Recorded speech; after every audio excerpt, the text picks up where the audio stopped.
political science, Africana studies, Puerto Rican and Latino studies, and Black faculty and staff, as well as the women's teachers and the women's studies, um, women and gender studies portion.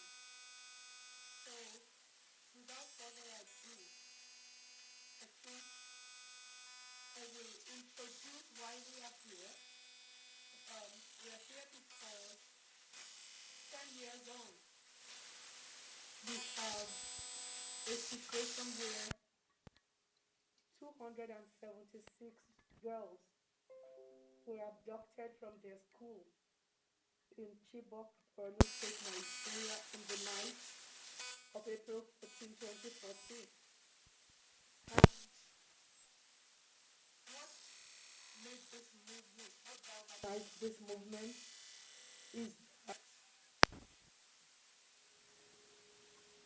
the Nigerian people, like all people in the world, want to be secure in their persons and in terms of also their human security.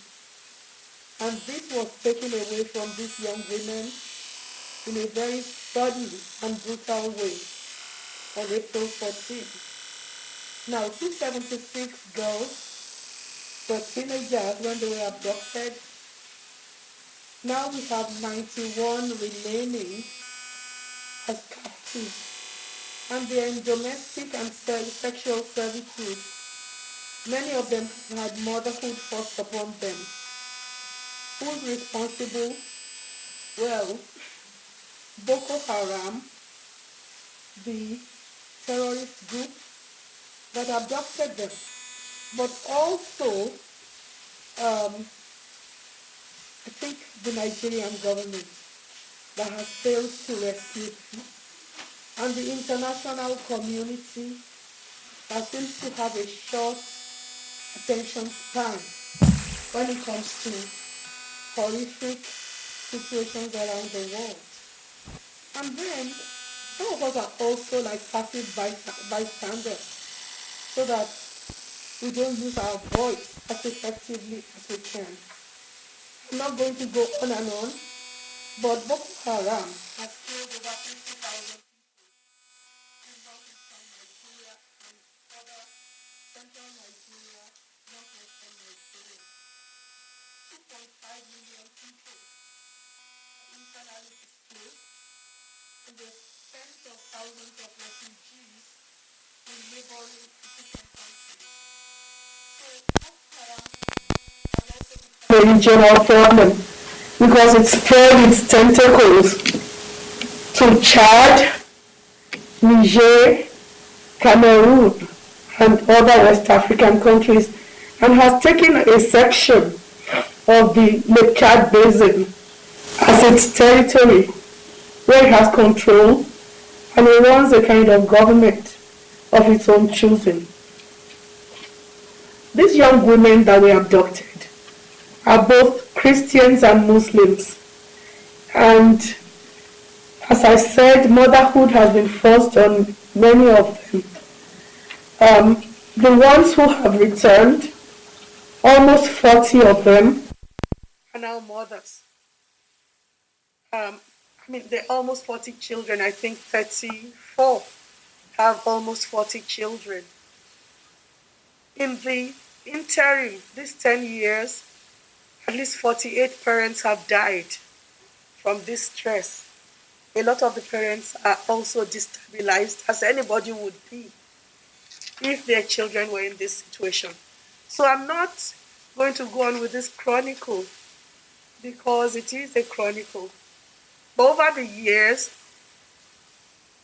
in the beginning, there was a lot of interest in this matter. But as we're approaching year 10, it seems like everybody's fatigued.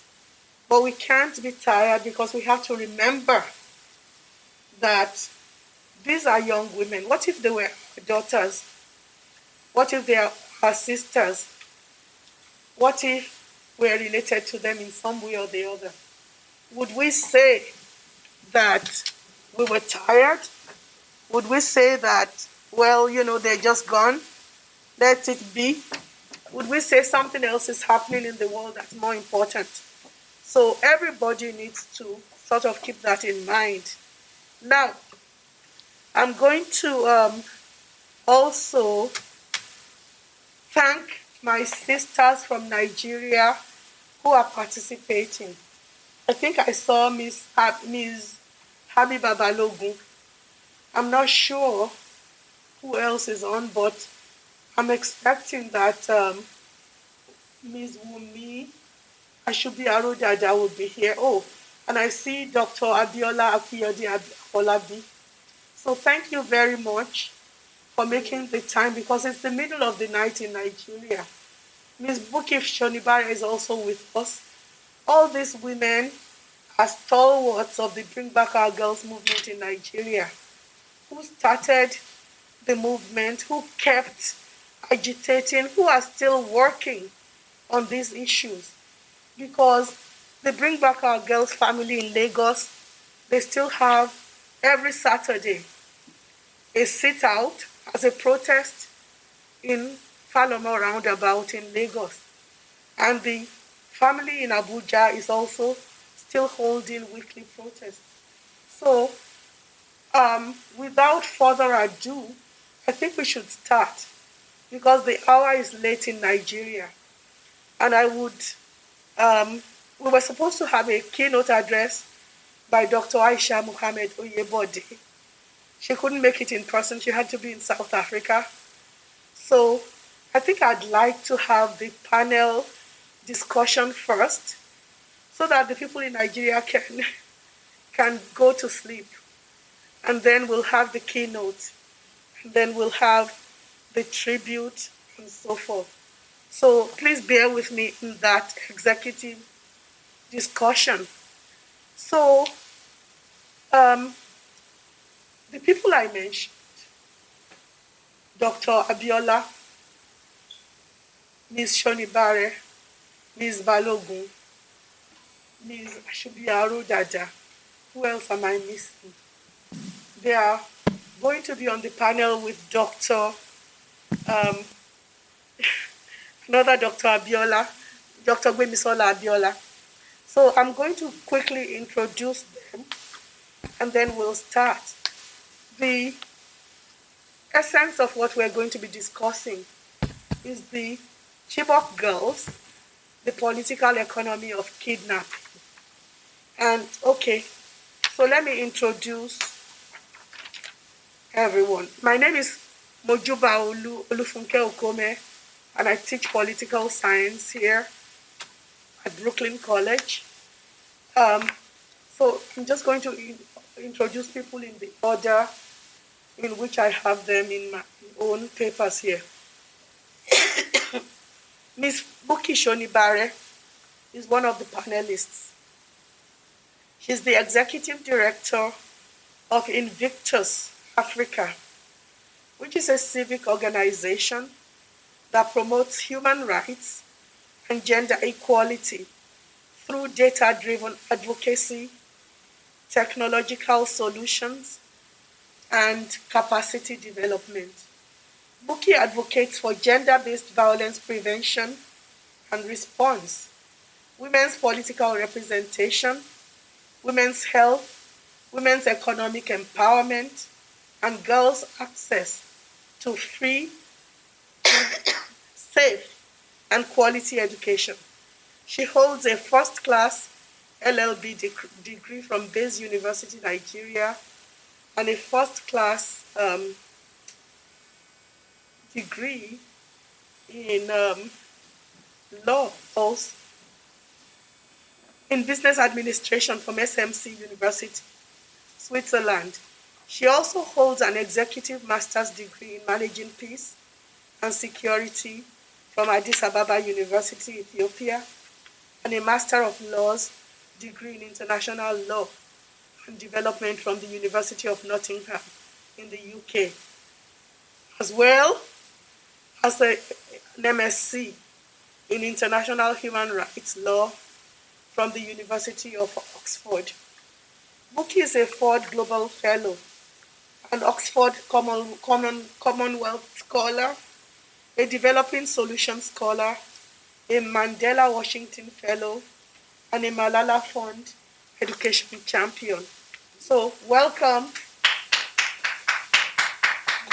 Okay. We're also expecting Ms. Ayobe. I hope she's online with us. Um, Ms. Ayobe Ne Ogushola is a legal practitioner and partner with Olashopo Shonibare in the Lagos-based law firm Ogushola Shonibare LP. She's a trustee of Senegal's Gore Institute of the Brussels-based International Crisis Group.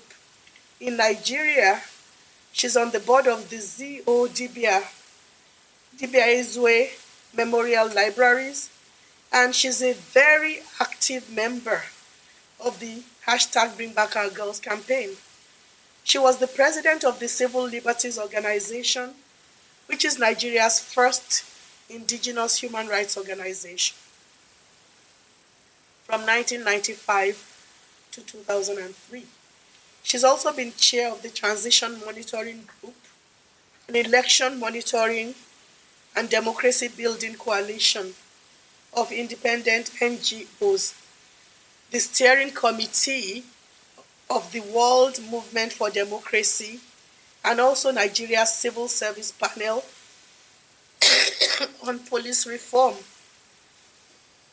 She represented Nigeria's human rights NGOs on the Police Service Commission from 2001 to 2006 and was a trustee of the Clean Foundation from 2001 to 2015.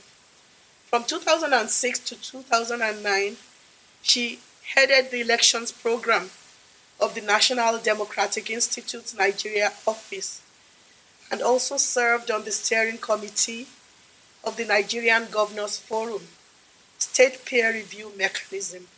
She's been a panelist at the Women's Forum in Deauville, France, the Oslo Forum, the Beijing Forum, and the Chinua Achebe Colloquium in Providence, Rhode Island, among other things. She has written weekly columns on current affairs for Sunday Punch, Next, and The Guardian. These are all top-notch Nigerian newspapers. And she's delivered several lectures and papers on a range of human rights and democracy-related subjects in almost all the continents. Next is Dr. Abiola Akiyode Afolabi. Dr. Abiola Akiyode Afolabi is a senior lecturer in the Department of Public Law at the University of Lagos. She's the founding director of Women Advocates Research and Documentation Center, also known as Ward C. She's also secretary of the West African Center for Law and Religion Society. She's a former student leader and a dedicated human rights defender with specialization in gender governance, climate justice, peace, security, international human rights law. She's, in recognition of her commitment and efforts on behalf of her fellow citizens, the International League for Human Rights named her a recipient of the 1999 Defenders Day Awards. Abiola is a multiple award winner. In 2022, she received the Wole Soyinka Nobel Laureate Human Rights Defenders Award. 2023, she received an Outstanding Leader Award by the embassies of the US, UK, EU, DRC, France, and Sweden. She was also nominated for the 2023 International Peace Advocate Award by UNESCO. She's a graduate of law from OEU, Obafemi Awolowo University in Ile-Ife. Her master's degree is from the University of Notre Dame Law School, um, and she later had her doctoral degree from the School of Oriental and African Studies, Faculty of Law and Social Sciences at the University of London. I've worked with her extensively. She's produced a lot of research reports and publications in all the areas of her specialization. People call her the general, the women's movement in Nigeria, because she knows how to rally people and mobilize and do good troublemaking to change the gender dynamics in Nigeria. So she's also a prominent member of the 2016 Presidential Electoral Reform Committee. And she leads a UN Democracy Fund project on safe and secure schools. So she's a good person to have on this panel. Um, she's currently on the board of the West African Network for Peace in Nigeria, and the Dean of the School of Politics, Policy and Good Governance. And she's also a founding member of Bring Back Girls. This is like almost the event, right? So there's also Ms. Wumi Ashubiaro-Dada. Wumi Ashubiaro-Dada is, I should project their images, right? That's what I'm saying. But I can't do the two things at once. Wumi Ashubiaro-Dada, she has an LLB, I think that's a bachelor's in law. LLM, I think is the master's in law. And her PhD is in view at the University of Toronto. She's a human rights lawyer with decades of experience working on issues related to social inequality, gender-based violence, women's political participation, and legislative advocacy. She's worked in law and public policy for the past 21 years, where she has designed and managed projects on women and legal reform for non-governmental organizations, government agencies, international development agencies, and she occasionally consults for all of them. She's contributed to novel research, such as the Gender in Nigeria report, and she's led national surveys. Her work experience spans advocacy, research, trainings, project design, implementation, and evaluation. She's a foremost feminist in Nigeria and makes significant personal and technical contributions to the women's movement in Nigeria through her work and activism. She currently sits on the board of WADC, Baobab for Women's Human Rights, and Center for Redefining Alternative Civic Engagement for Africa. She also sits on, well, she has many board appointments.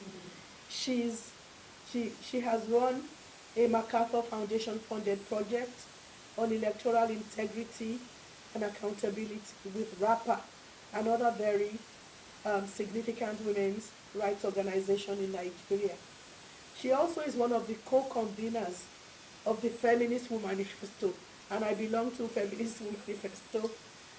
This is one of the biggest platforms for feminist organizing in Nigeria. It has about over 500 groups of NGOs and individuals in it. She's completing her PhD in criminology and sociological studies at University of Toronto in Canada.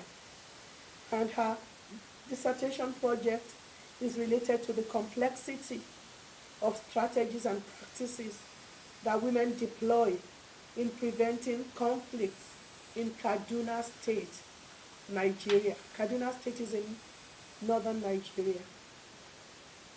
Now,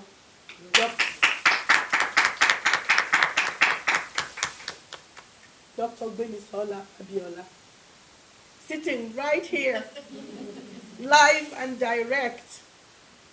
Dr. Gwemisola Abiola is an anthropologist and security studies expert with over a decade's experience across diverse sectors, including policy research, academia, civil society, um, management consulting, and media organizations. As a practitioner, academic, she specializes in violent extremism, conflict analysis, gender and security, peace building, and community resilience concerns in West Africa. She holds a master's degree in social anthropology and a PhD in African and African American studies from Harvard University. Her portfolio as a human security consultant include project collaborations with organizations such as Vista Resources Integrated Consulting and Search for Common Ground. More recently, she's worked with a team of researchers at the Belfer Center at Harvard University, where she conducted research on how weak health security intelligence systems impact emergency responses to the Ebola epidemic in the Democratic Republic of the Congo. She currently serves as a board member in various organizations and acts as a technical advisor at Made Culture, contributing her expertise to various initiatives and projects. So I think the introductions are not done because I'm still going to introduce Miss Sheyi Awoyomi, but that's when she's performing. She's going to give us a performance. Um, and I'm going to introduce Dr. Oyebode when we play her keynote speech. I want us to go right into the heart of the discussion because we want to talk about um, the Chibok girls, the political economy of kidnapping. And I'm supposed to moderate this discussion, but I have such a high-powered um, panel that I don't want to take much of the time. But I have to, I'm a an international political economist. I think that these abductions have many aspects to them. They're very complex. But there's a definite political economy to them in terms of the transactional way in which abduction produces resources for the people who do them. There's also a political economy of an industry that has grown up around humanitarian responses and a lot of Doctors Without Borders, the International Crisis Group, a lot of UN agencies, a lot of international NGOs are providing much needed services, mind you. There are also national and state emergency uh, bodies that are also trying to respond to this crisis. Plus, the whole militarization of the response is also something that has consumed a lot of resources, both human and material. And in terms of the material, it's weapons. These weapons are very expensive. So you have a whole economy that has grown around, we need to rescue the girls. Like I said, there's 2.5 million people internally displaced. We have to meet their needs. There are camps. People have to eat. They need medicine. They need psychological, psychosocial assistance. So you have a whole panoply of services, and yet it's actually inadequate. It's also heartbreaking that you have so many people with unmet needs. And Well, because of the fact that I don't think you needed the Chibok case to show that you could abduct and get money, from your abduction. It's a worldwide phenomenon. So there have been even more abductions recently. Now, we can say that some of these, the causes of abduction, some people want to blame it on Islamic extremism, terrorism. But there's a political economy aspect to it too. That you have people, mostly young, who are unemployed and underemployed. If a terrorist group offers them employment to go start abducting people, that is a job. If they say carry arms and defend this territory, that is a job. You know. So we need to get to the bottom of what exactly is happening. That's one part. What is being done and what could be done better. And we couldn't be luckier because we have people who have, Dr. Abiola has done 4 years of field work. Ms. Ashubi Aroja that has done years of field work also. Plus, she was actually an on-the-ground person in Nigeria doing women's rights work. Dr. Abiola um, Akiode Afolabi, her NGO does, they rescue women, they shelter women, they defend women in court. She leads agitation, organizes and galvanizes mobilization of women to fight against all kinds of oppression. Ms. Obe is a long-term activist in the Nigerian civil society space. And Ms. Habiba Balogun is likewise. And all of them have been active in Bring Back Our Girls. So let's just hear from them. So I want to know from each person, when you think about the political economy of kidnapping in Nigeria, how do you understand it, and what do you want us to know? So I'll start with Ms. Habiba Balogun because she was the first person to arrive. Then we'll go to uh, all the Nigerian participants and then to the person here in the US. Why? Because it's past midnight in Nigeria. And I just want to say thank you from the bottom of my heart because you made the time and you honored our invitation. So, Ms. Balogun, could we hear from you? Good afternoon, everyone. Yeah, the whole question about the political economy is very, very interesting. I just read an article today about how it affected the military involvement when the incident first occurred.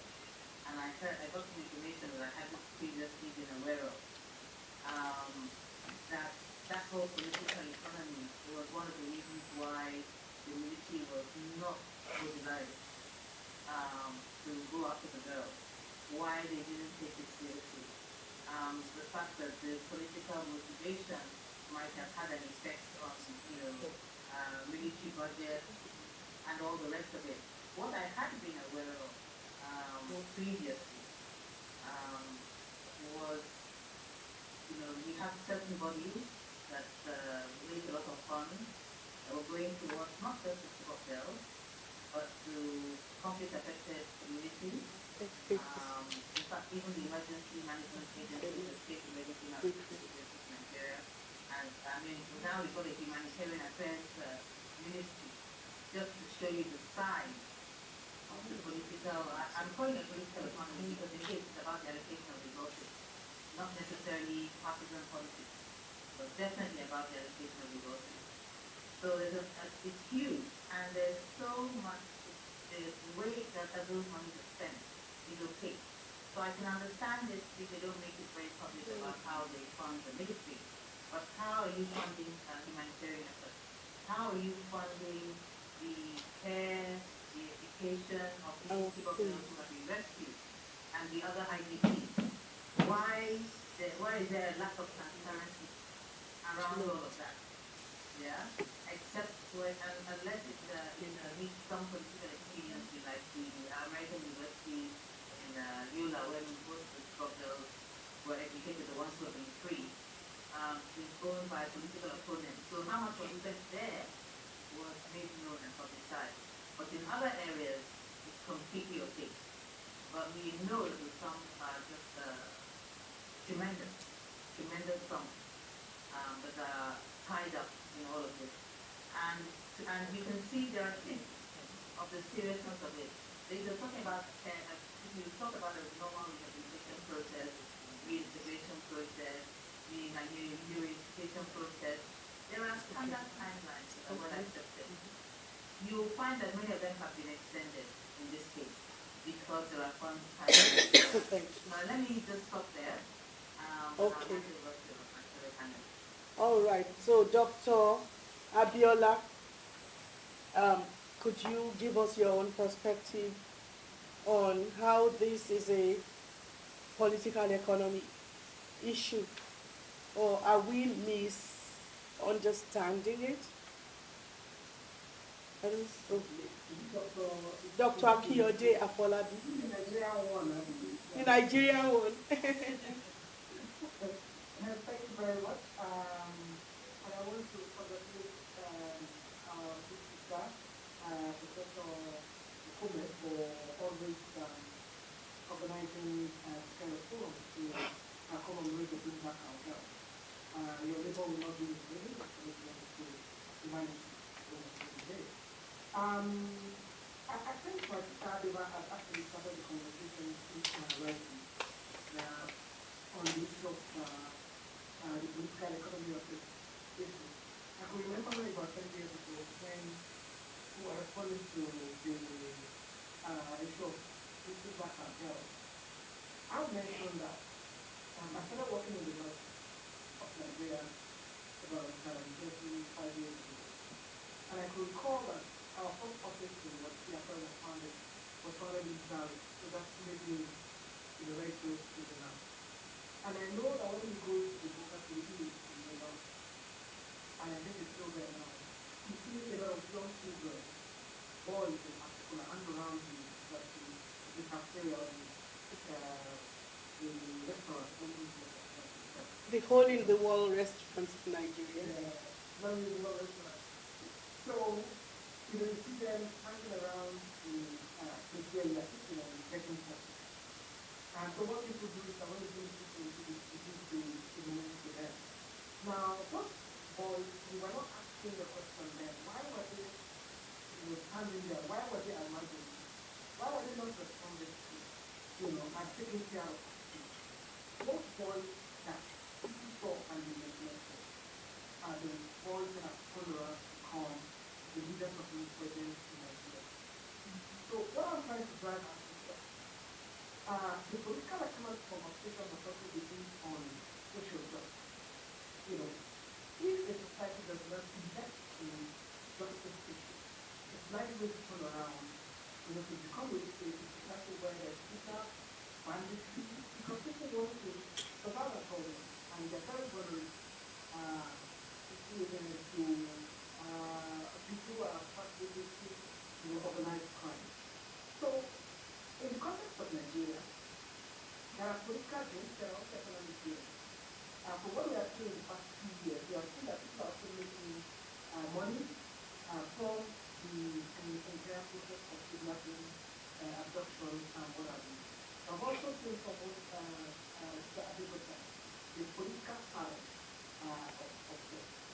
Nigeria has a big population, majority in poverty. So there is that vulnerability in the system, that allows for things like people going around to become businesses and all of that.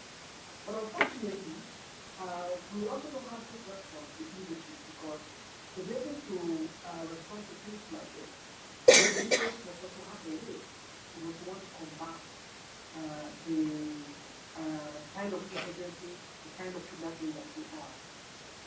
People, to kind of get the information, people want to information is not even on the table for the government to be able to invest in the right security architecture to be able to deal with it. So investment is even question in terms of, so where do you put the money? What do you want to put the money on? If you don't have a response system, that can, in 2015, the state school declaration was made. And I recall that the UK government came and gave a lot of money in the state school declaration. There is what we call national planning for financing in Nigeria currently. The response is insecurity. But in the reference, you can't see it as a fact. They mention a lot of money. It's not mention a lot. So you can't see that. So the sector of political economy is also linked to the politics of it and the economy of it. And I think the politics of it is also important because it can also help in terms of responding to the difficulties in having a country that is safe for the people, a country that can have the security architecture that it can invest in, without corruption and all that. So these are some of the issues that I want to do when looking at the economy of the very good work economic partner, stagnation, economic stagnation, disforce poverty, migration, and a whole lot of things. So that's my own intervention. Thank you so much.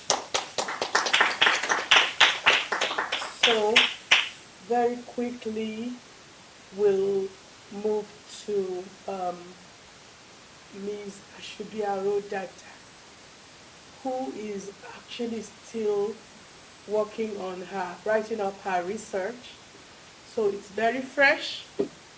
What do you think about the political economy of these kidnappings? Thank you so much, Prof. And it's really nice and heartwarming to be amongst sisters and friends this evening. I want to maybe, raise up the point that Dr. Miller just did about, social justice, social and, economic justice. To talk about information, which is one of the things that I found in my research as this emerging phenomenon within the kidnapping that is happening, especially in a state like Kaduna, where my research is largely based. So we find that what is happening now is that information has become the currency that is being sold within communities and that is being bought by the kidnappers. And so with information, we're seeing categories emerge and even binaries that used to exist within categories of victims and perpetrators, shifting and almost melting away. So people who were once like a victim of kidnapping could also get information and sell the information, and then their neighbor gets kidnapped, and so they move from being a victim to becoming a perpetrator.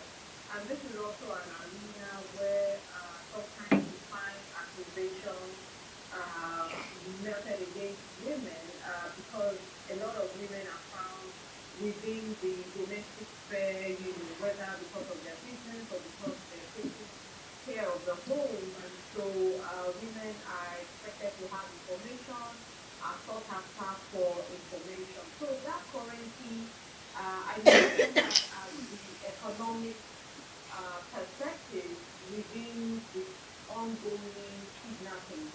And if we link it back to the abduction of the Chibok girls and what we even see with mass abductions, I remember that Dr. Olubode mentioned that initially the insurgent group did not actually go to abduct the girls. They went to search for food and medicine, which also speaks to the economic dimensions of abduction. And then when they got it, it was like coming across an opportunity.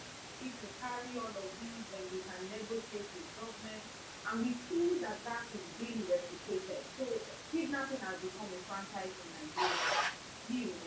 people are able to do it and get away with it. It has economic value, and so the economic implication of it, not only for the community at large, people who lose their well-being, because people have to actually sell their property in order to bail out either their family members or themselves. That is one economic perspective. Those that are selling the information is also another economic perspective. And those that are doing the kidnapping or causing the kidnapping in order to make, financial gain. So it's no longer ideological. It is now more of, the economic gain of kidnapping people. FBN intelligence released a report where they talked about the $1 billion kidnapping business in Nigeria. So it's now more economic. You can't say that there is one group that is impacted, more severely than the other group, like the ways that were divided in religious and ethnic ways. But this is more economic driven. So for me, I think thinking through information as the currency allows us to also explore the economic dimensions of the kidnapping. Thank you. Thank you so much. Okay, I'm trying to see if there's anybody else in Nigeria on right now. And I think, oh, Buki Shonibare has been waiting patiently. Buki, we'd like to hear your perspective on the political economy of this issue. Thank you so much, ma'am. And thank you, Dr. Okome, for putting this together. And thank you to all my seniors that have spoken ahead of. The two perspectives that I want to bring in terms of political economy of kidnapping. I really want to highlight the impact of climate change on this kidnapping and how it intersects with the economic climate. The lake basin, the lake accident has been at the core of this conversation around, you know, um, around the economic aspect particularly the abduction of the Chibok. Um, two perspectives we must look at in relation to um, the in relation to fueling of the motivation for the kidnapping. Usually the logical one and now see lots of issues around how the how the economy, which is really in that state right now, is also really fueling kidnapping for ransom. And so, but back to the issue of the Lipton, which is basically located in the far west of Chad and in the northeast of Nigeria.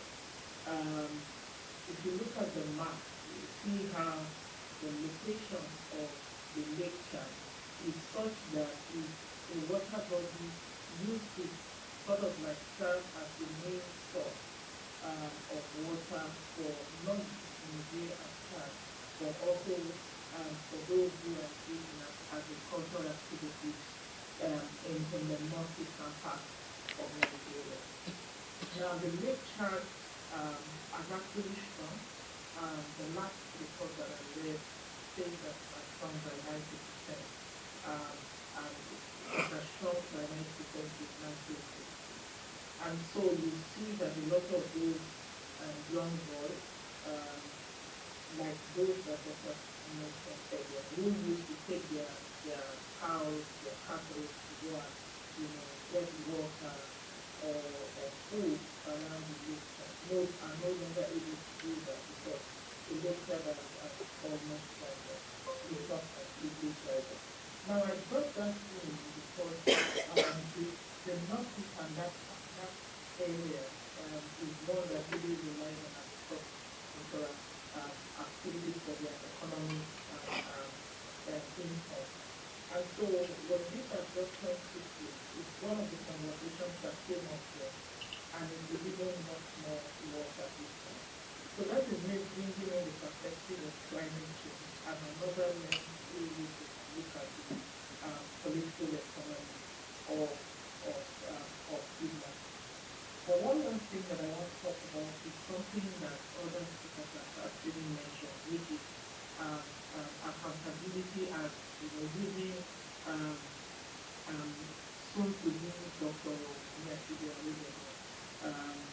um, the perspective of accountability, the fact that a lot of money has actually been allocated for this purpose. Money were allocated for instance, the Safe Road Initiative.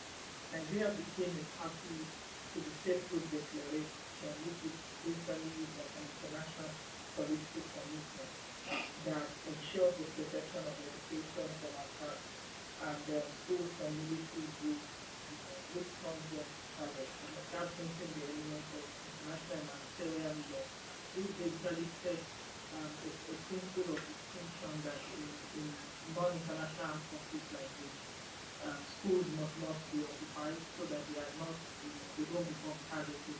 And their schools themselves must not be targeted. But we've seen a lot of that. In this semester collected data on April 14, we tracked the number of primary and secondary school age children that have been abducted from April 14, 2014. And we saw that there's been at least 20 incidents of abduction of school children from Islamia schools, primary schools, and secondary schools. And in 20, that has happened in 1,754 school age children have been abducted in at least 20 incidents. If we expand that to institutions, we're talking about almost 40 and almost 2,000 school children that have been abducted. And you see that within the context of the Safe School Initiative, the supposed to do. The fact that at the beginning, money was left, money was waste, but all of the over 80,000 schools that were marked as vulnerable to attack by bandits, terrorists, and kidnappers, nothing was done. And I think Dr. Abiola also alluded to the national policy of safety, security, and violence which Nigeria came up with in 2021. And under that particular policy, the Nigerian government committed to investing close to 145 billion over a certain period of time to finance that particular initiative. And just in 2023, there was an announcement of the 15 billion naira for those who understand this in dollars. At that time, it was about $84 million.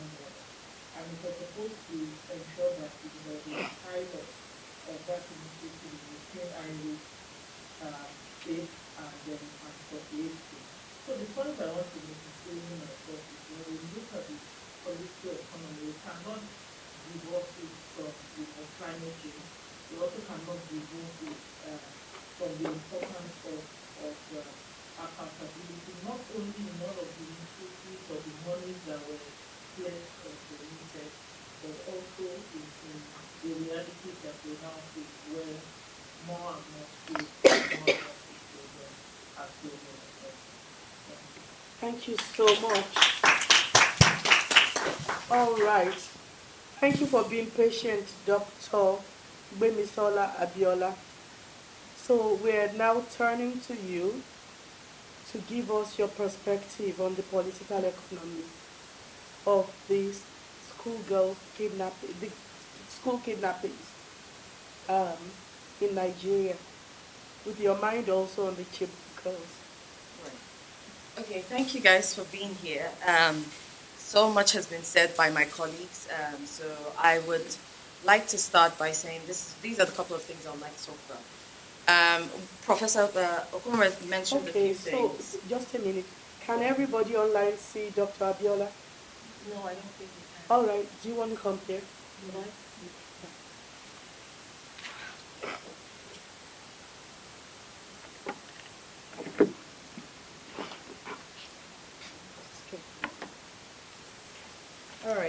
Can you all see me now? Is this the mic I use? Yeah? Okay, brilliant. Um, so my colleagues have said so many things. I think my voice is showing, but that should suffice.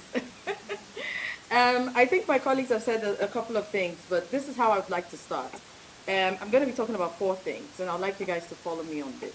So the first, I'll talk about what happened. The second, what is happening, based on the questions that Professor Okome has mentioned. And the third is what has been done. And the fourth is what can be done better. So follow me. What happened? So in 2009, as Boko Haram began to evolve into a violent extremist, now terrorist, as they've been named, organization, a lot of things were happening. It was forcibly uprooting people from their homes.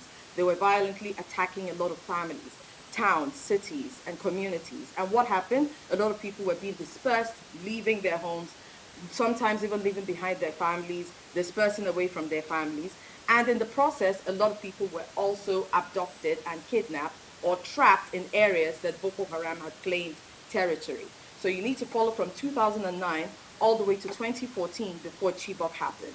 And between that time, young school boys in secondary or primary schools, I beg your pardon, or mid between, were either killed, abducted. Women in some of the towns and villages were also abducted or made or trapped in the areas or locations that were Boko Haram territory. Now, enter in 2014.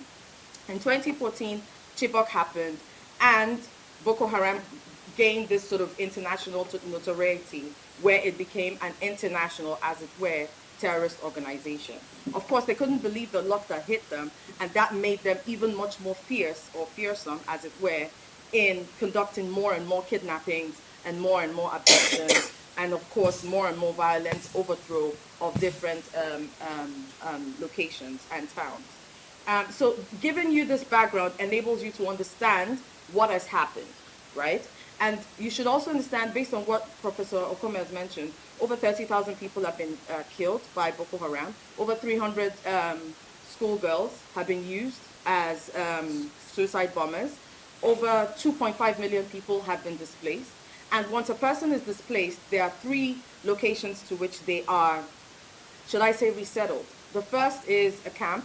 Second is, and these are formally organized camps that are managed or run or organized by state and emergency management agencies, non-governmental organizations, be they local, mostly international, and different, some, philanthropic organizations, which could be either religious or private individuals who help to manage these different official camps. Now you have informal camps, which I would term as settlements, which obviously emerge sometimes. They emerge in. They emerge sort of spontaneously, where people, live, find a piece of land, and they can sort of, build makeshift shelters, and they live there, and they are host communities. So the thing is, when a person is displaced, they find themselves resettling in these different locations. So that is what will lead us to what has happened, or what happened. What is happening is that some of the camps have been closed, the official camps have been closed, because the government is seeing that there is a humanitarian economy that emerged following the emergence of the camps.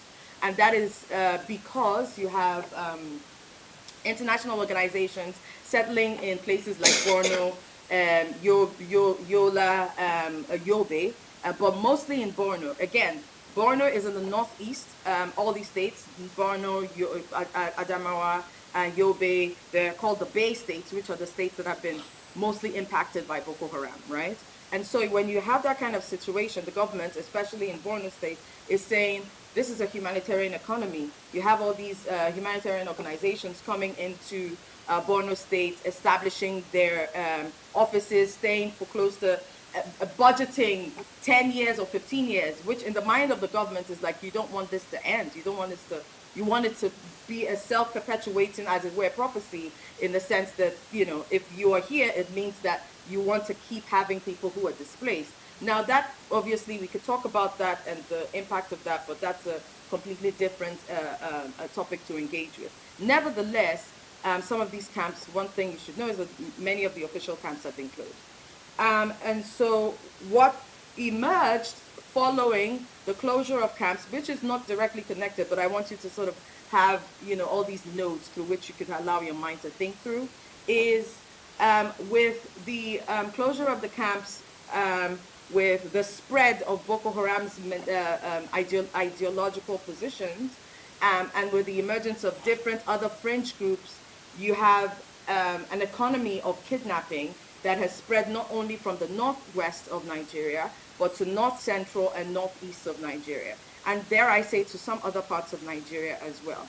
And of course, Mr. Das spoke a bit about how there's a currency of information currency going on, in which people are sort of circulating information about how, or a person who could be a potential kidnap victim. So you have all these things going on. In terms of what has been done, many of our colleagues have mentioned what has been done. You've heard about the Safe Schools Initiative. You've heard about all of these things. But one thing I'd like you guys to focus on is, or everyone to focus on is, the fact that out of the over 250 schoolgirls that have been kidnapped, about 91 of them are still in Boko Haram strongholds. And you find that people who are not, part of the Chibok, or are not Chibok women, because they are women now, feel like they have not received as much attention because they themselves have been impacted psychologically and emotionally by, the kidnapping that they have experienced. Because some of them also may have undergone different psychosocial support exercises, but it hasn't really made a larger impact in the minds of people, because they are, as it were, they have fallen between the cracks, because everybody knows about Chibok, but not everybody knows about all these other people who have been kidnapped, right?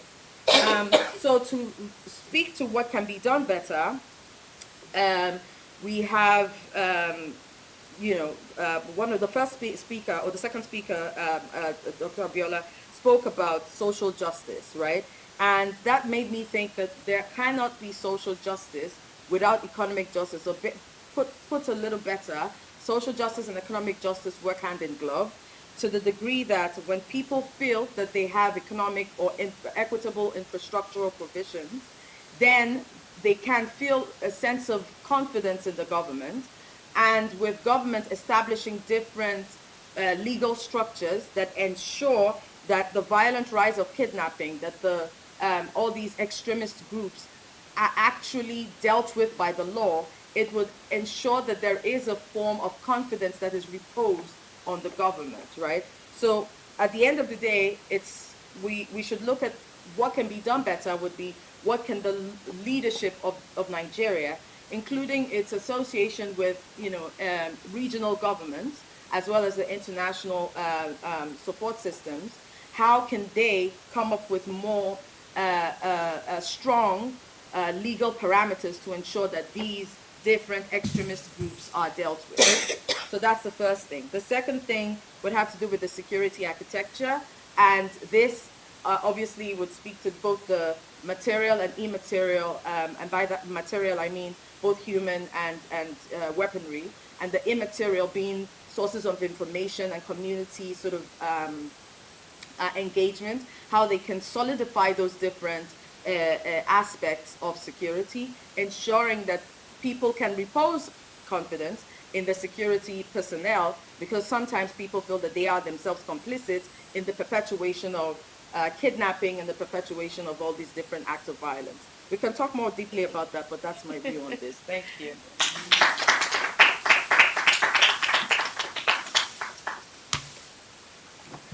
Thank you so much for responding to my non-verbal aggressions.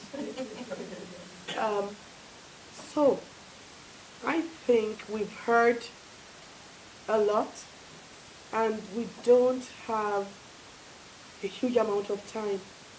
So I want each speaker to really give us an agenda that moves us forward. Majority of you are attorneys, all of you. You have legal training or legal interests. Um, so what do you think ought to be done? And please make this very concise so that we have matching orders. What should be done in terms of the response to what we all have come to see is a political economy of kidnapping? And then there are um, governance motivated measures, the inadequacies that you have identified.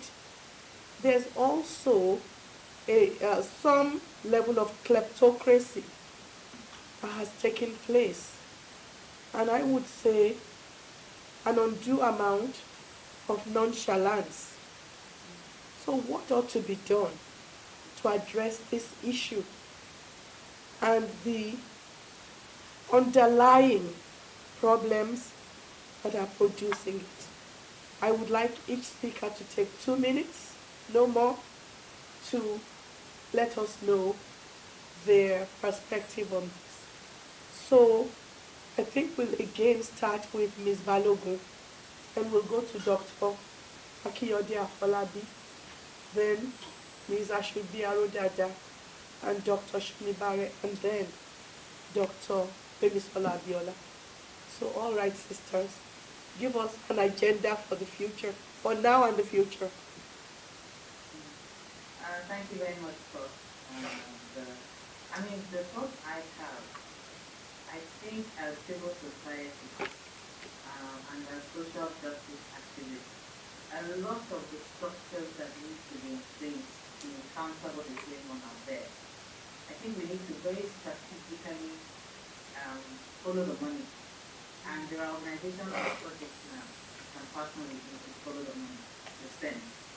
And make sure that there is transparency. So you have to have Nigeria with any other election, sending out letters, filling out information and letters to different bodies, government bodies, asking them to explain what has been sent, where the status and so on. I think once there is transparency, a lot of things will disappear. Also, in terms of and I think I need to say this, in terms of the kidnapping economy, most of these kidnappers are not getting paid in cash. They are making transfers. Okay, so the political will to make sure that that is clamped down upon. I mean, there's collusion, of course, with some bankers using government accounts and things like that and before, but that one is quite easy to really track down. So they can't get the money. Can't get the money, that will solve half of the problem.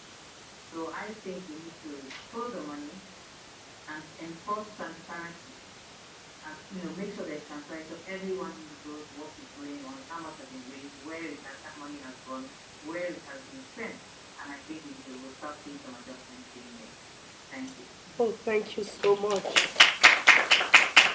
Especially for keeping within time. So, Dr. Abiola Akiyode Afolabi. Oh, thank you very much, Ma. I think I would just quickly say that we must have a directional approach to it. One that is, I don't like to use the word mistake, that is just being center. That need to focus on construction. People want their lives back.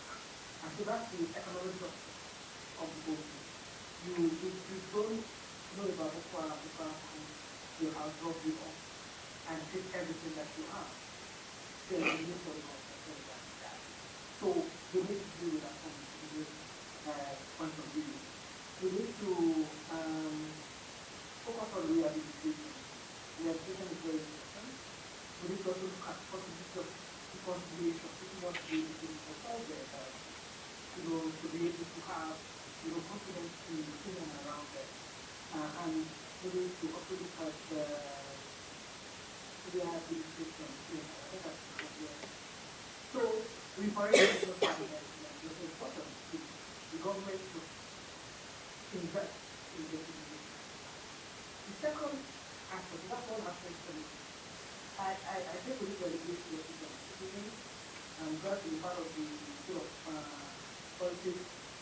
and good governance. This is what we're talking about. The three-part policy needs to empower people to be able to liberate Nigeria from this crisis that we are upon us. And we're not going to create those people anywhere. They are the people that are living there. So we need to work as citizens to empower people to be able to raise their voice and demand accountability, for government who have made so much money on their behalf. So we need to ask the right questions and listen for the right people. So we look at all a lot of all the schools. I think what the minimum standard, what do we want to do in our schools? Schools cannot be left open and students being taken away like unbelievably. So we need to demand for legal solutions. There must be minimum standards for religious safety, security in the school, so many things that are not very expensive. It is cheaper to spend kidnap than to address kidnap. Thank you so much. All right. This should be our daddy.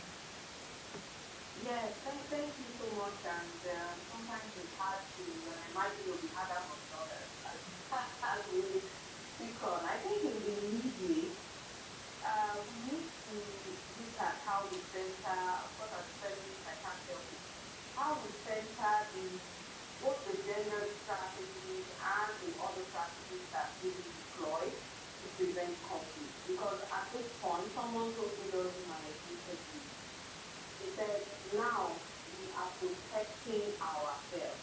We were not even thinking of, prevention at that point. We're protecting, just to protect ourselves. So we need to ensure that all hands are on deck to ensure the protection of life and property. And of course, in the medium term, we need to think of social justice and a transitional justice system, one that acknowledges the past wrongs, and as Dr. Jola mentioned, speaks to reparation, speaks to reconstruction, and a transitional justice system that is contextually relevant to us in Nigeria, perhaps even speaks in our traditional ways, and not something that is westernized or handed down to us. And in the longer term, we can stamp out kidnapping if there is social economic equity. I learned that at some point in Italy, kidnapping was also right, and people were even taking out insurances against kidnapping. We are slowly getting to that point now where people are raising funds on social media to help families that their loved ones have been kidnapped. It's easy to trace money. It's easy to trace funds. Even when they take cash, because a lot of the ransom are paid in cash, it's easy to trace these things. We need to just keep up the demand on government so that they know that we will not relent. We will keep demanding that government secures life and property in Nigeria. Thank you. Thank you so much. Now, Ms. Shirley Barre. Thank you.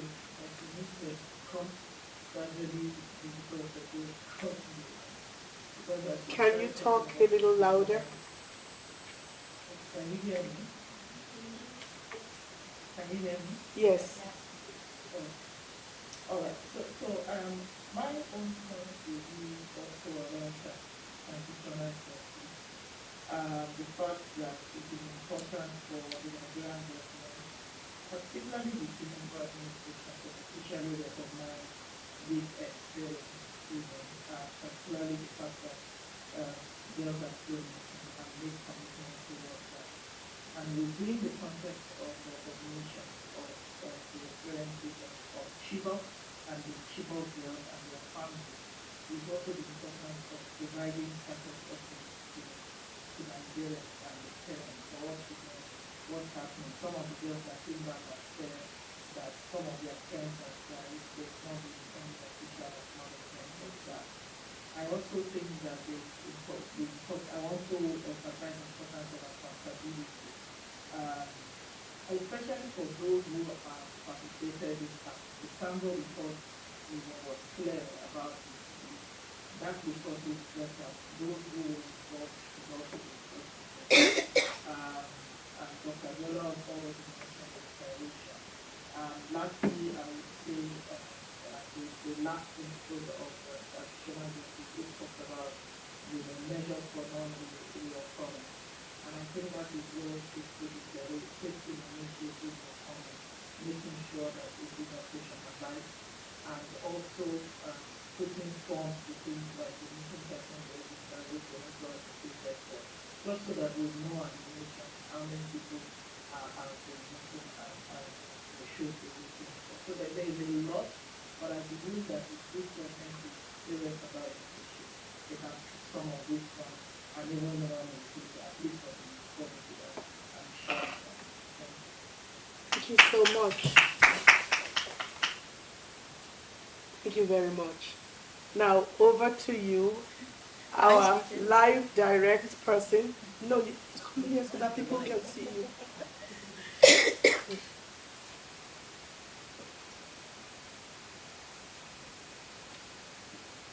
Okay, I think I'll just say two things. The first is return. That is, how can we ensure that the people who have either been saved or rescued by the Nigerian military or escaped by themselves, how can we ensure that in the they returning back to their communities, they are able to find the support that they need. All the respondents have mentioned things about the legal parameters. I am thinking more about community. How can you ensure that the community itself is revived, trust is rebuilt? Obviously, there's been a lot of work that has been done either by different organizations that are helping to make this happen, or different agencies of government that are enabling this to happen.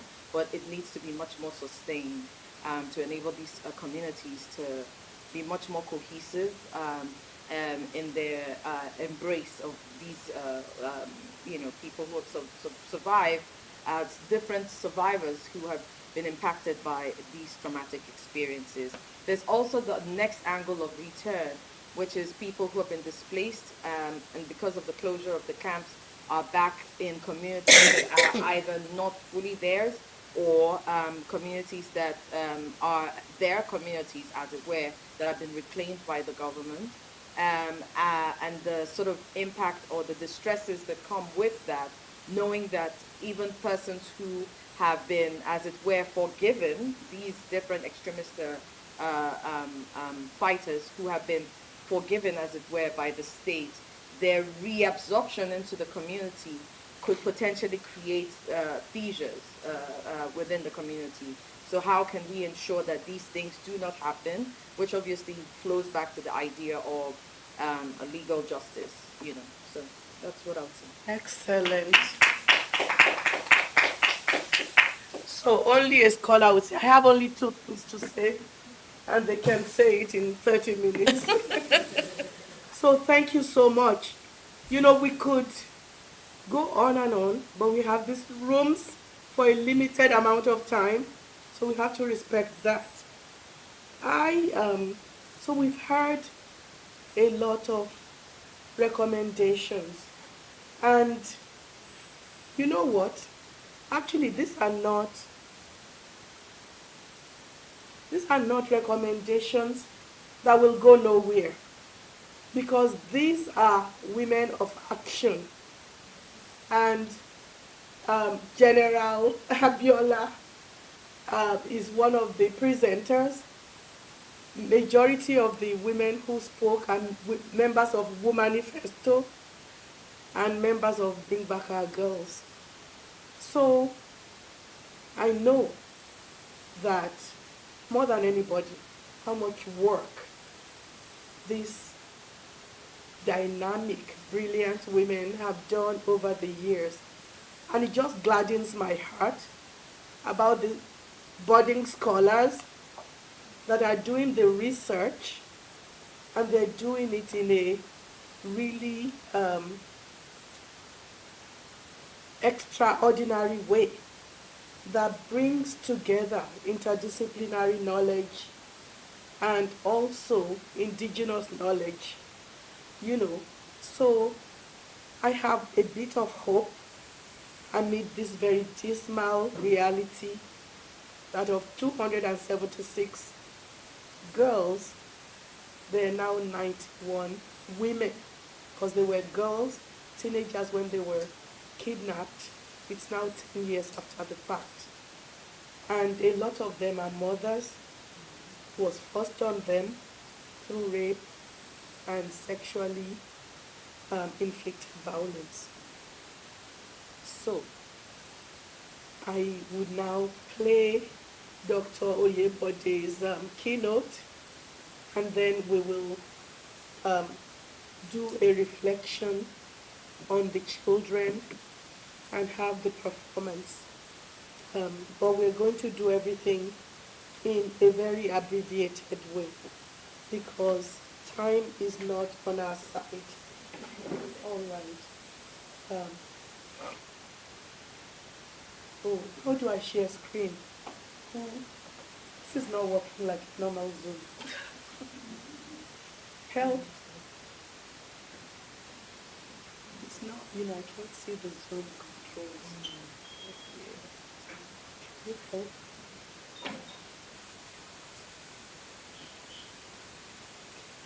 Yeah, if we don't share screen, We're trying to. the tech people, can you help? How do I do? No, it's this. It's this.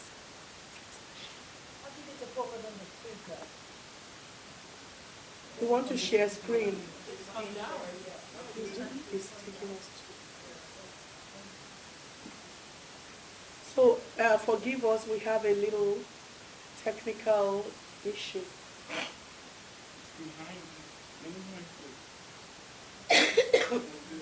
That's it. Will people see it?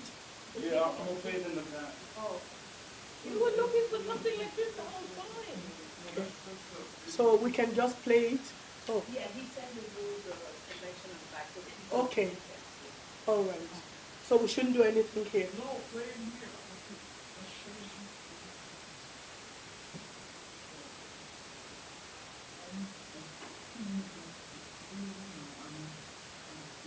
Okay, the volume is good.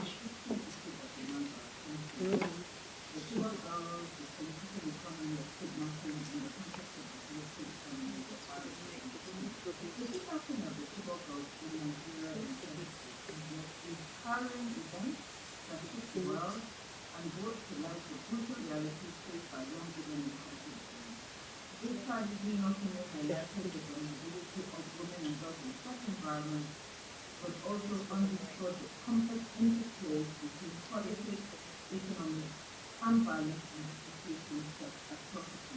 At the heart of this issue lies a disturbing reality: the commodification of women's bodies in conflict and the political economy that drives such moral practices. The abduction of the Chibok girls was not simply an act of violence, it was a calculated strategy aimed at exerting power and control over an marginalized community. It laid bare the harsh reality that women and girls are often seen as pawns in the larger political game, where their bodies are used as tools of power and influence. If you recall, the insurgents that went that day went looking for food and a block meeting and instead before they come to England. A month and a half before Chibok, insurgents had gone into and killed a woman with everybody dispersed in Middle State, Middle State. They had killed 59 boys, rounded up the dog, put them in the village in their churches and gave them to kill some of the dogs. So we should have been prepared, but unfortunately, somebody took money. We gathered 300 plus girls and then to the school in the 10 years before, there was some people moving down, and then we came in insurgents and we were stopped because they were looking at the blocking from the team of the church, and they were looking for food, and then we found a huge number of them. Somewhere like this, one, let's go, one of them, this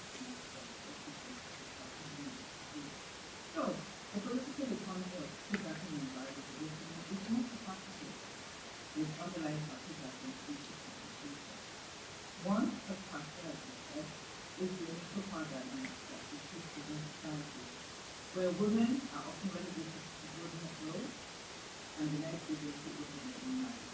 The power imbalance is an environment where violence against women is normalized and justified, further complicating the cycle of abuse and exploitation. And like I said, the economic motivation behind kidnapping cannot be ignored. When they finally found that they had 300 plus girls, then it became a question of how do we use them as weapons.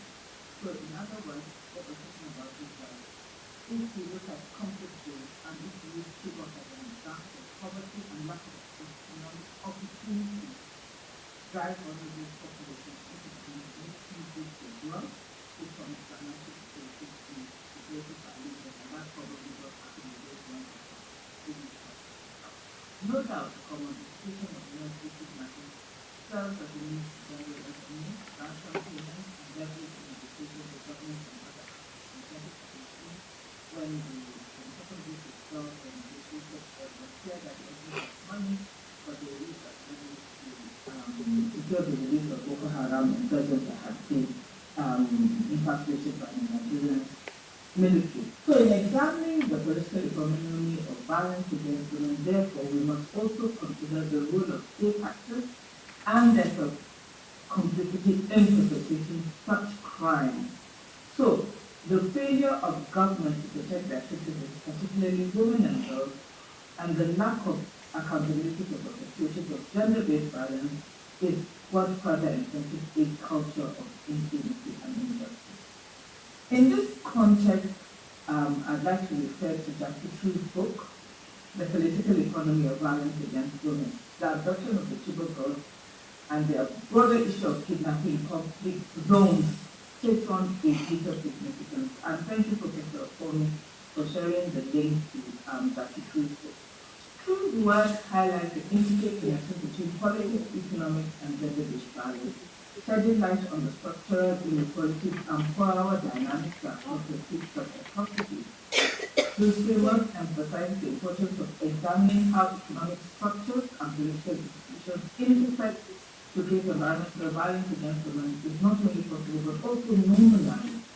So in the case of the Chibok girls, the political economy of kidnapping reveals the ways in which women and girls are used as bargaining chips in conflicts fueled by economic interests, power struggles, and to a large extent, religious extremism. The commodification of women's bodies in conflict, as discussed by True, is evident where that captivity was not only a tool of intimidation, and that just explains why, the Chibok abductions have been so long ago that 10 years later, we're still talking about Nigerian girls still being incarcerated, and that's because it's also a means to exert control over communities and exert power as well as extract concessions from the government. This commodification reflects a broader pattern of violence and the strategy to maintain and consolidate power. And if you recall, Boko Haram is being pulled around. In 2015, Boko Haram affiliated with ISIS, and it's all very familiar with Islamic State West Africa province, and it means that the alliance has become cemented. And with the death of the older commanders, Shekau al-Barnawi, we're now dealing with much younger commanders who are actually been killed and killed by ISIS.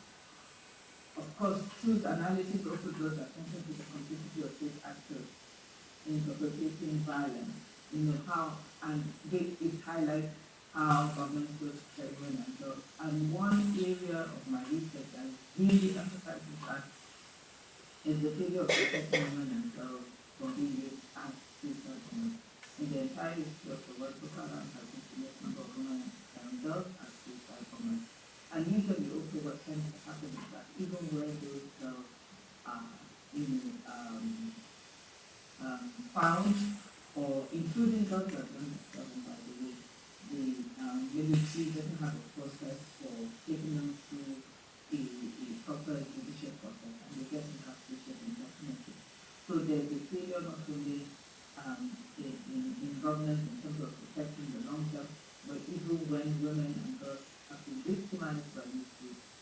And on that basis of victimization, they become a system that they know how to deal with them.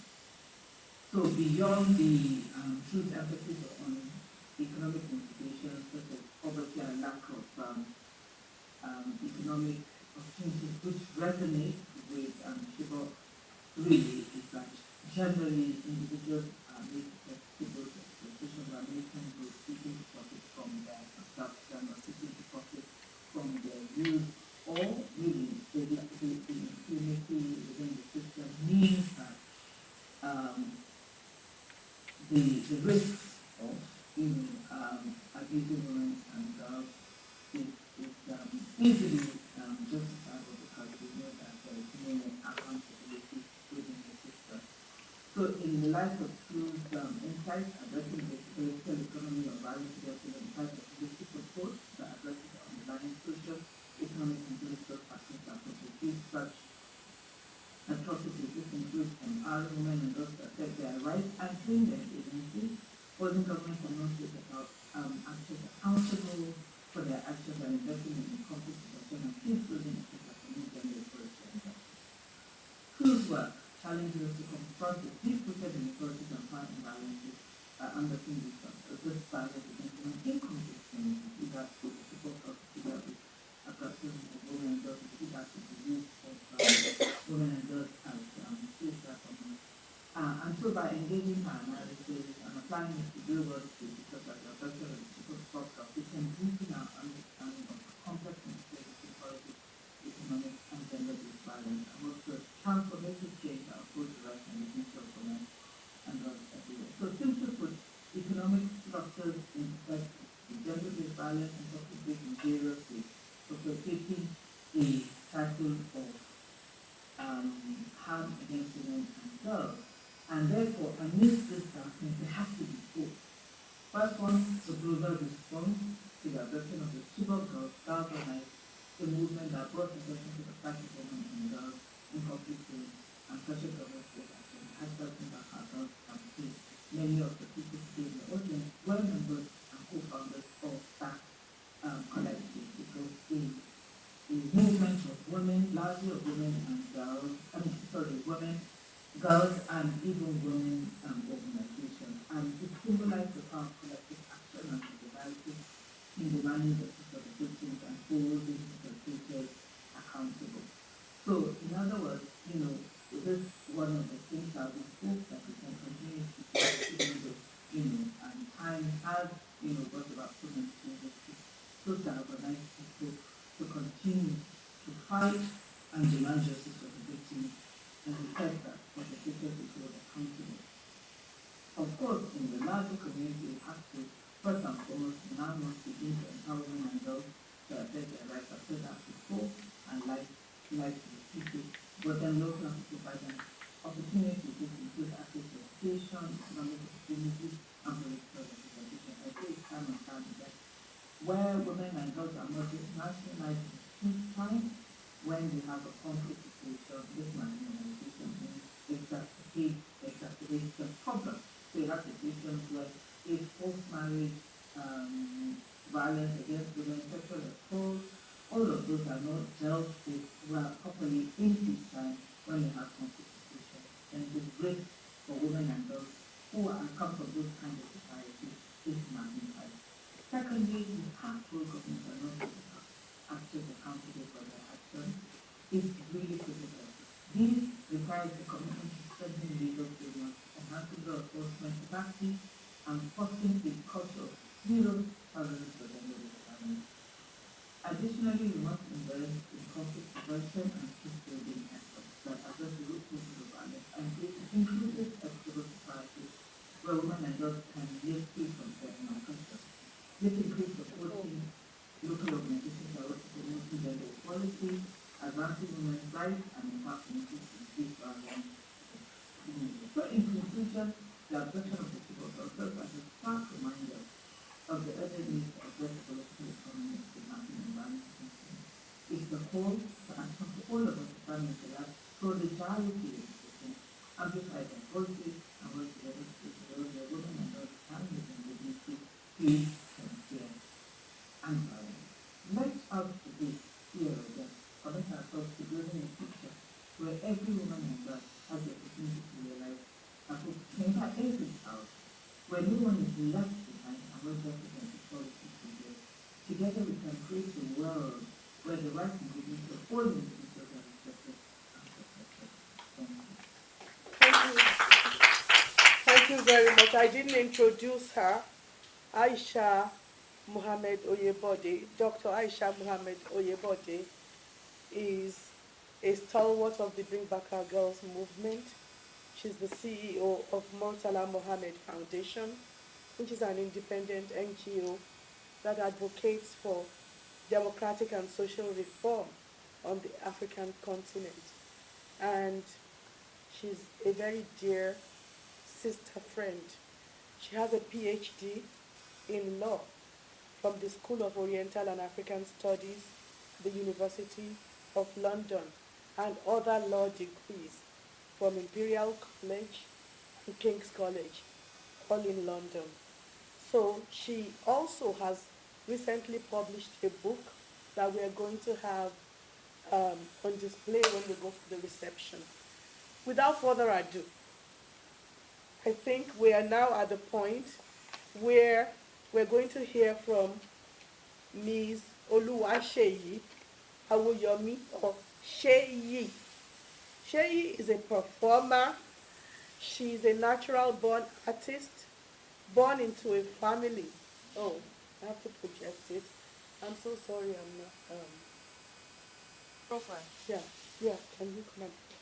So she's birthed into a family of visual and performing artists, Nike Okundaye and Prince Twins 77. Art has always been native to her as she started at the tender age of 3, dancing, singing, and doing textile and painting alongside her mother, Nike Okundaye. She has always found a way to infuse her artistic background and talent in any area of her life.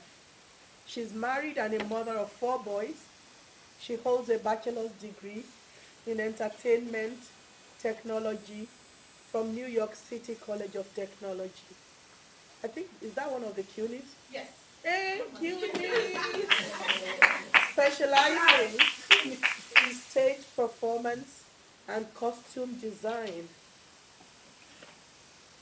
Sheyi lives for the arts and always finds a way to incorporate her art in whatever she does. She showcases the dance art culture proudly, and she also does tourism for people who want to go to Nigeria. She's following in her mother's footsteps while making her own contributions through arts. She is a woman who is a Renaissance woman. So there's more on the bio, but we want to hear from you. We're really out of time.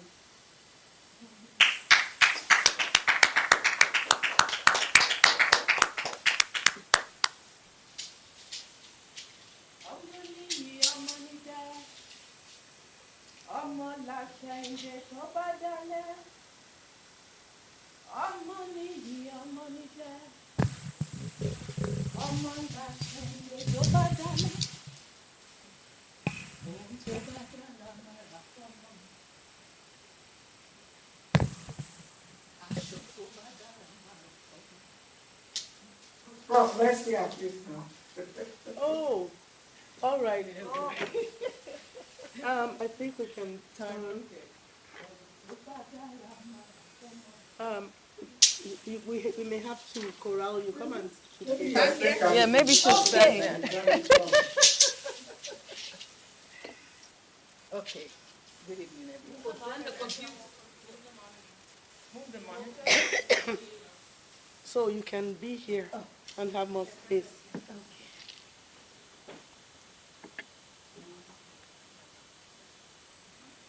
Can you see her now? Can we print down the, is it possible for us to print down the screen instead of? No, it's not. We might be able to, but I don't know how. Do you know how? It's so small that we can't do this. to have her on the screen instead of this. They want her on the screen. Well, users can pin the individual view Okay, Yes. so continue. of Professor Okome's, and there are three little dots on Okay. that view, and if you click it and click pin, it'll become your whole screen. Yes, we tried that actually. Okay, I just meant for viewers. Right. so take down the bio. Okay.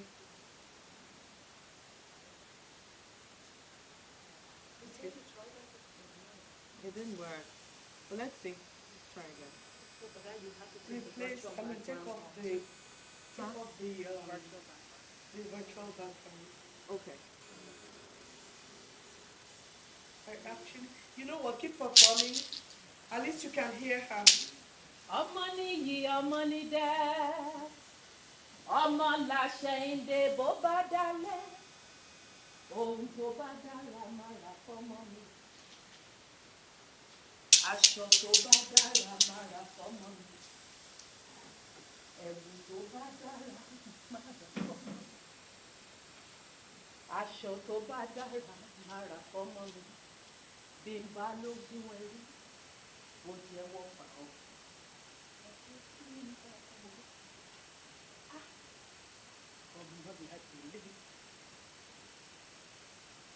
It's been 10 years since our girls have been taken away. Some released.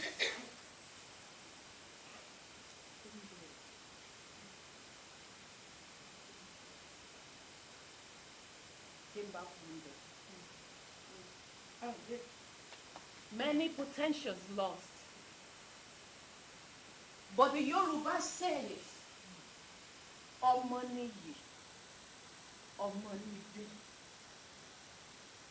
ọmọ láṣọ, ọmọ lẹ́wà. Ọmọ in Yoruba means child. The child is our covering. My child is my covering. At my lifetime, when I get older, the child is my covering. Where are our children, daughters, taken, wounded, abused? That is my cloth. That is my child. Where is your cloth? Where is your child? I am naked. Where are our girls? I'm naked. Please cover me. I need my children. Please cover me. One cloth will not do. 100 will not do. That's your me. Collectively, not one cloth at a time. We want all the girls to be freed. 20 girls will not do. All of the girls, I need your support. Stand with me. Stand by me. Pray for me. Pray with me. Protect me. The girls are screaming. Their screams are turning into whispering. What are you doing? What am I doing? Cover me. Money. My child is precious. So as yours. And then the Yoruba say, ọmọ ẹni kú, ó sàn ju ọmọ ẹni lù lọ. If your child is dead, at least you know the child is dead. But when child is missing, you have no clue. There is no rest for the heart. It continues to yearn. It screams and screams and screams and cries many nights. And the screaming starting to turn to whispers. How long are we going to allow the whisper to go? Let's go back to screaming. When we scream, people's nerves are waking. When we scream and yell and tell them that the girls are not forgotten. Our girls are never to be forsaken. They're your child. They're my child. They're our girls. They're your girls. bring back our girls. Collectively, let's bring back our girls. Collectively, let's bring back our girls. Ọmọ níbi, ọmọ níjẹ, ọmọ làṣẹ̀yìn, tó bá dalẹ̀.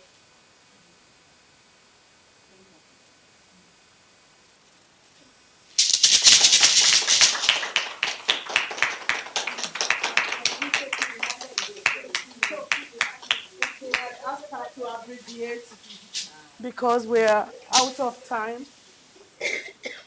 So I think we want to give another round of applause.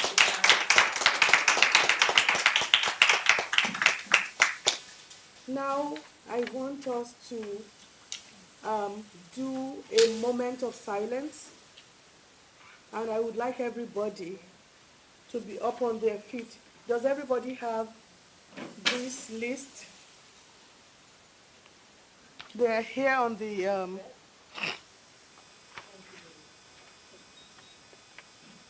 so please stand.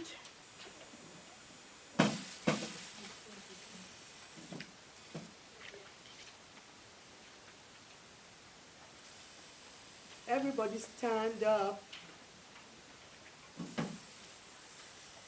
We're going to observe a moment of silence and think about these young women who, through no fault of their own, are now still 91 of them in the hands of some of the most fearsome terrorists in the world. Because these people, like we heard, they've used more suicide bombers than ISIS. 2.5 million people are displaced.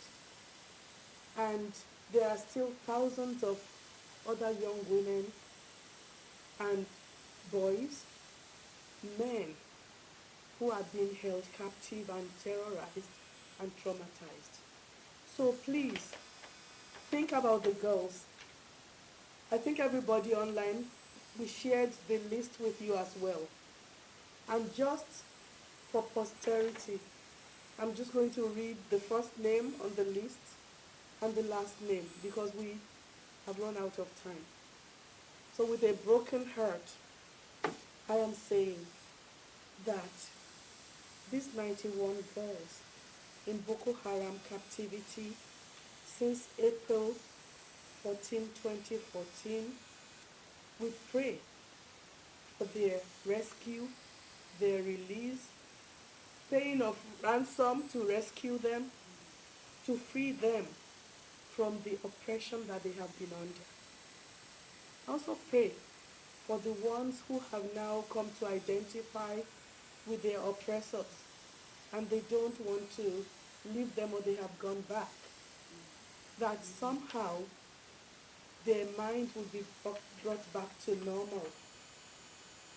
I pray for the children who were produced in this violent process, that also somehow they become gems, because nothing of this is their fault. So the first name on the list I have is Ayiza, Yai Abana. I'm sorry, I'll mispronounce the names. And then the last one is Christiana Yusuf, and all the other ones in between. Let's hold them in our hearts. Everybody, pray. If you don't pray, say positive thoughts so that we're asking that God, the Creator, would rescue them from these terrorists and bring them back, really, in all their full selves. Heal them. So, moment of silence and pray as you're thinking about it.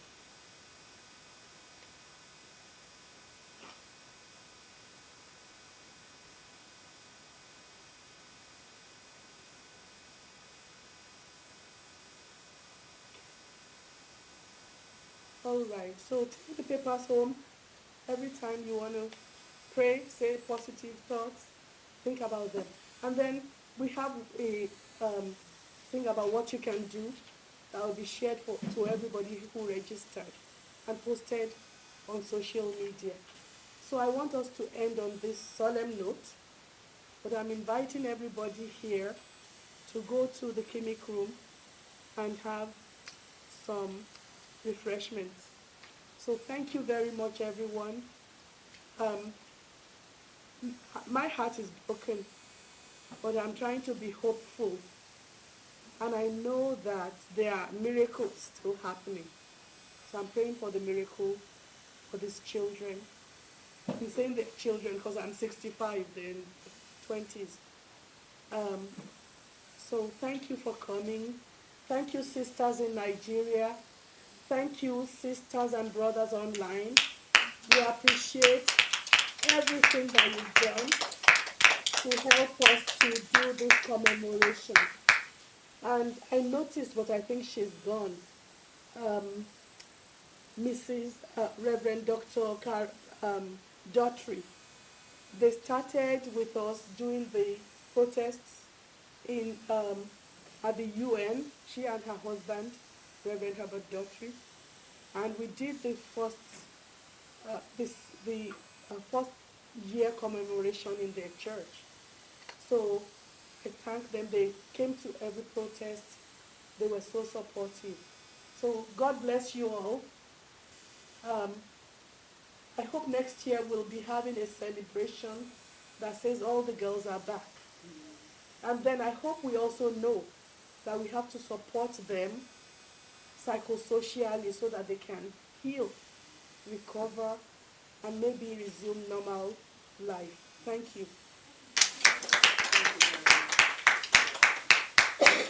Thank you so much, Professor.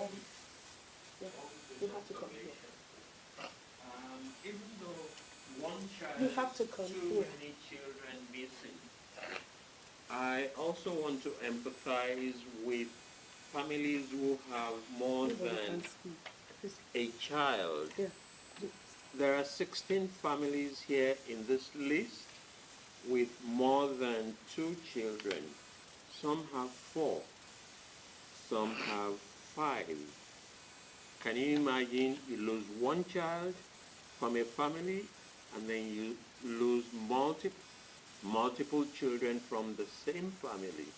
The kind of terror that resides there, the kind of sadness that they live with from moment to moment. As has been said, let's keep them in our prayers.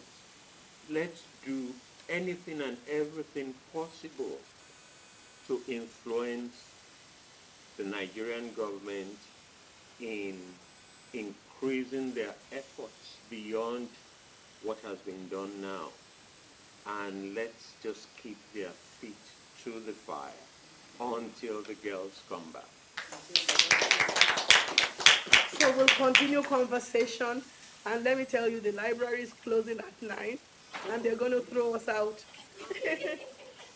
So to the clinic room, there's a lot of food. You have to eat, and you have to take home. Thank you, people online. Come to the reception.